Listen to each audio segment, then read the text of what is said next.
নমস্কার, আশা করি সবাই ভালো আছেন। মৌ লাইফস্টাইলের আরেকটি নতুন ভিডিওতে আপনাদের সবাইকে স্বাগত।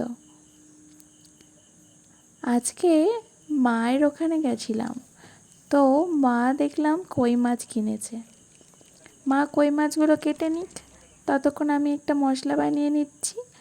ধনিয়া গুঁড়ো, জিরে গুঁড়ো, একটু জল দিয়ে একটা ব্যাটার বানিয়ে রাখবো। আর কিছুটা আদা বেটে নিয়েছি, আর একটা টমেটোকেও আমি গ্রেট করে রেখেছি।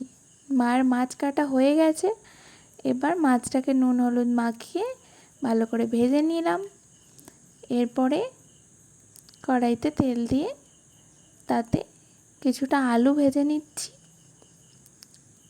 এরপরে আলুটাকে তুলে নিয়ে ওই তেলেই পাঁচফোড়ন, আদা বাটা, হলুদ গুঁড়ো, লবণ আর সেই বানিয়ে রাখা মশলাটা দিয়ে দিচ্ছি, আর দিয়ে দিচ্ছি গ্রেট করে রাখা টমেটোটা। এবার এটাকে ভালো করে কষিয়ে নেব।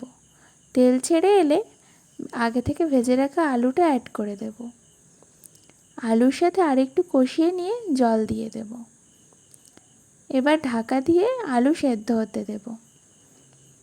আলু সেদ্ধ হয়ে গেলে কাঁচা লঙ্কা কুচি আর মাছটা দিয়ে দেবো। কাঁচা লঙ্কা কুচি শেষে দিলাম, যাতে কাঁচা লঙ্কার একটা ফ্লেভার আসে।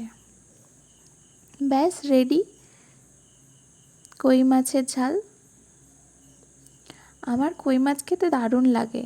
আপনারা কে কে কই মাছ পছন্দ করেন কমেন্ট করবেন। এবার আমি বাটিতে তুলে নিচ্ছি। গরম গরম ভাতের সাথে আমি এটাকে সার্ভ করে দেব। রেসিপিটা ভালো লাগলে একটা লাইক করে দেবেন। টাটা।